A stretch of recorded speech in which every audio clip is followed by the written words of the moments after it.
சந்திரசேகரண்ணா, ஆடு வருதுண்ணே. ஆமா, வெள்ளாடு வருது, செம்மறி ஆடு வருது.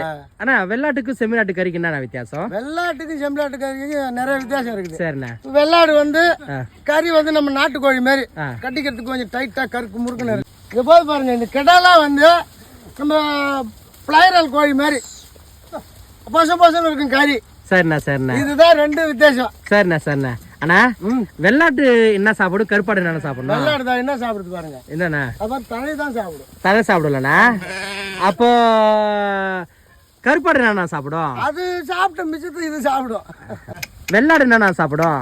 வெள்ளாடு புல்லு சாப்பிடும். ஆமாண்ணா. சரிண்ணா. கருப்பாடு சொல்றாங்கண்ணா, கருப்பாடு என்னண்ணா சாப்பிடும்? அதுவும் புல்லு தான் சாப்பிடும். அது புல்லு தான் சாப்பிடும். சரி சரி சரி. ஆனா வெள்ளாடு என்னண்ணா குடிக்கும்? தண்ணி குடிக்கும். தண்ணி குடிக்கலண்ணா.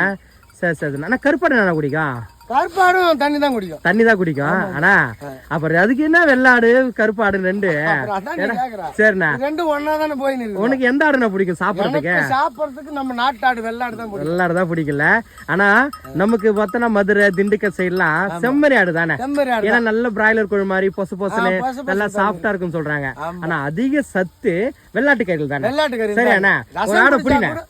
ரசம் குடிச்சா கூட வெள்ளாட்டு கறி ரசம் சூப்பரா. சரி, ஓகே.